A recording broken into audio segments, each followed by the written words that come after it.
We're Kim and Al. We have been planning our escape from a fast-paced corporate life since we met 10 years ago. Freedom 45. This year, we finally pulled the ripcord. We quit our jobs, sold our home in the city, bought a property in the sticks, and are building an off-grid home ourselves. We're excited to share our experience as we create our new life on the North River.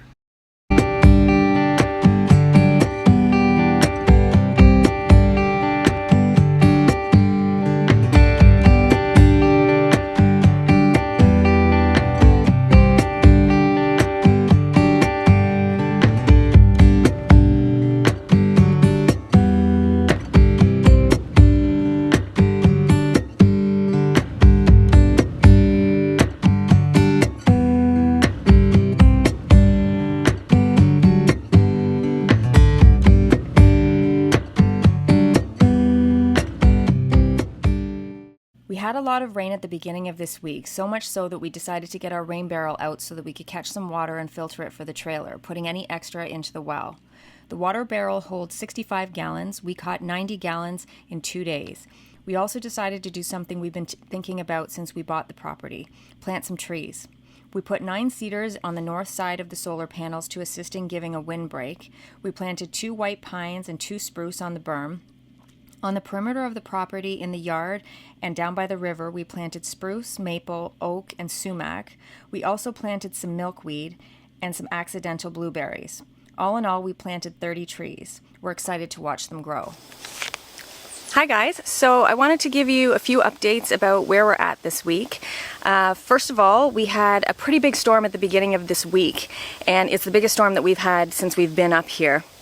And a lot of damage was done in neighboring areas. Luckily, our property didn't see much of that. We did have, trees that blew in from other properties and stuff like that, but we didn't have any real damage. But the good news that came out of that storm is our solar panels are standing strong and super secure. So we have been worried about that. That has been on our minds. We really haven't had any weather that's let us know what it's going to be like when it really comes through here. So we haven't even had a chance to put down the extra tie downs that we bought to secure it further. And then obviously we have the cedars as well, but the cedars are going to take about a year before they give us any kind of windbreak and effectiveness in that way. And then it's probably going to be another year after that before we get the maximum efficacy from those cedars. So that is a long-term plan, but in the meantime, we're going to get those tie downs on there as well. But what we're really happy about is that it's just standing strong on its own and that we didn't really have to worry about it in that storm, which is a huge relief. Second of all, we bought a second Shelter Logic tent, so we needed something extra to be able to put the trailer in. That big lean-to that we built, it didn't have enough room, and because of the A-frame, we couldn't really walk around in there, and we needed to get quite a few things in there, just outdoor equipment mostly, and also some of the things that we've been storing in the farmhouse. As well as that, as the farmhouse, we take it apart day by day, that wood pile is getting bigger, and we do need a dry place to be able to keep that wood. So the Shelter Logic tent that we just bought is going to be holding our tractor, our mower, our wheelbarrow, a lot of that stuff, and then the wood and a lot of the extra materials that we brought up that are in the farmhouse right now. So that's going to work out really well for us. The Shelter Logic tent that we bought is about the same size as the other one that we had, in that it's the same height and length, but the width is about 4 feet wider. So it gives us a lot of space. We're really pleased with that. It's working out really well. We decided to save you the footage of us building another tent, but we did know what we were doing this time, so it went a lot smoother than it has in the past, so it worked out pretty well. And then Al's shelter for his workshop is working out really well for him as well. He's got that organized now, and we're really pleased. We're really feeling like we're getting ready for winter now. So then the third thing is, we finally got a hold of the company that we have been talking to about the septic materials for our field bed. And basically what they told us is we have to dig the hole for the septic tank before we order any of the materials, because the septic tank is the first thing that they're going to deliver. So Al is going to be using the backhoe on our tractor, which he hasn't used yet. Neither one of us have used yet. So He's going to have to practice a little bit with that before he gets good at it, I'm sure, but he didn't really have a lot of issue with the bucket, so I'm pretty sure it's going to come relatively easy to him once he gets going. The guy that sold us the tractor basically said that it feels like an extension of your arm after just an hour on the tractor and practicing with it. So we'll see how that goes for him, but I'm sure it's not going to be an issue. The septic tank that we need is a 3,600 liter tank, and that is the size of a tank for a 3-bedroom house.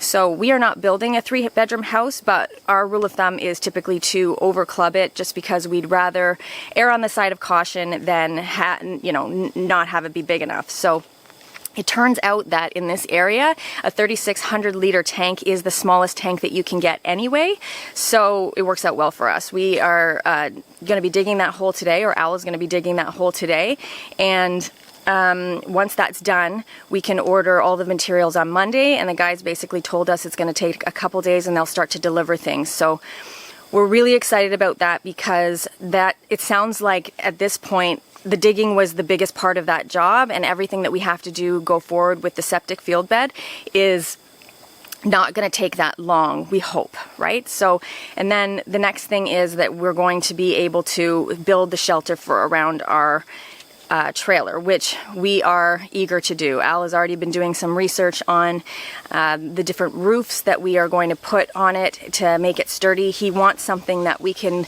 take apart if we want to, or keep up. But we do need it to last for probably 3 years, so it is going to be sturdy, it is going to be insulated, and we are going to have a little bit of room around the trailer to give us just a little bit more space in the winter, because winter is long, and we want just a little bit more room than what we've got in the actual trailer itself. Not to mention, we do have plans to put a wood-burning stove in there, and we do want, Al just told me the other day that he was thinking that we might even get a washer for in there, because in the winter, although we can hang up something to hang our laundry, it would be a lot easier if it didn't take us super long to wash our clothes by hand and hang them. We could take them into town and wash them at the laundromat, but we honestly that takes so much time, and we would rather just stick around here and do it ourselves. So in the winter time, that's going to be a good solution, hopefully. We'll see. And yeah, so that's where we're at, and we'll see how the digging goes today.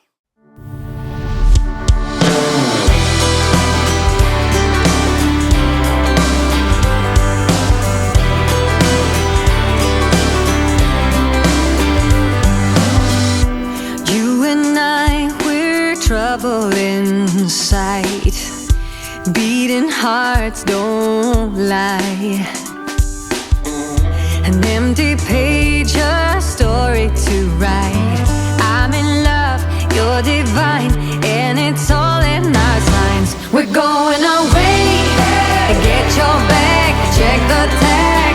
Decision is made, lock your door, need no more. It's already paid.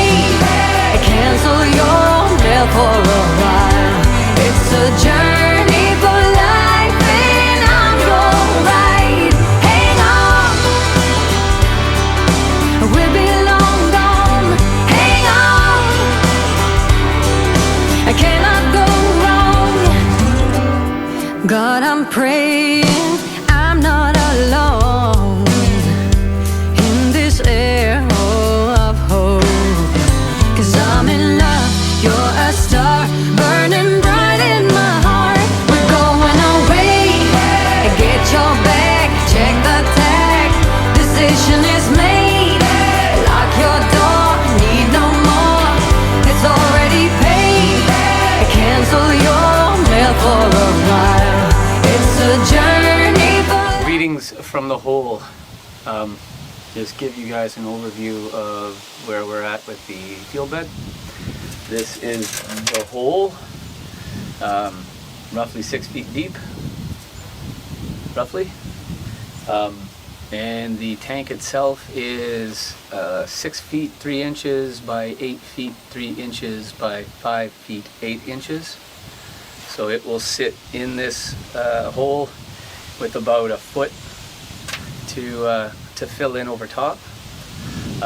And if you look around, or if you can see in the angle, I'm not sure, but there's a ton of earth that obviously we dug out of this hole. So we'll redistribute it and kind of smooth it out to make a nice gradual sloping hill up to the house site. So Kim and I were thinking this morning, we'll have the tank in here. It will have a inlet at 58 inches and an outlet at 56 inches above ground, above bottom of the hole. So, and just general note, the slope for all things like sewer and I think drain in general is a minimum 1/4 inch per foot. So every foot you go out, you have to go down a 1/4 inch. So foot, 1/4 inch, foot, 1/4 inch. So doing the math based on 14 inches above the inlet that will be underground, we can run a pipe up to the trailer, and we'll put in a little outlet so that, again, so when guests come, if they have their own trailer, they can plug in the sewer and the gray water and just drain into our septic system, as well as plug into the outlets in the service panel that I'm setting up off the solar. So it will have power, it'll have sewer, all the good stuff. And then I'll branch a Y pipe off the side of that to run to the building site when we're ready for that, but we're not ready for that. Right now the idea is finish up this hole, pack it down with some sand because it's pretty mushy clay here at the bottom, but luckily we're not hitting the water table or anything like that. So fill in sand, make sure it's nice and level, make sure it's you know, it's got a little bit more than the dimensions that are required, and then we'll call Buddy tomorrow and have the, you know, 2 or 3 days they'll deliver a holding tank for us, drop it in the hole, and then we'll take it from there. That's the dealio.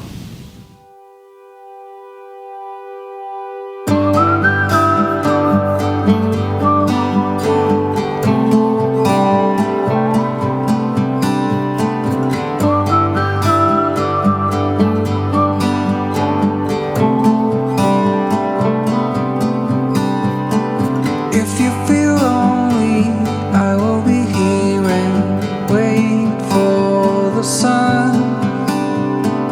It's getting closer, but it will never let us down. Here by the ocean, fire is burning, flares in the wind.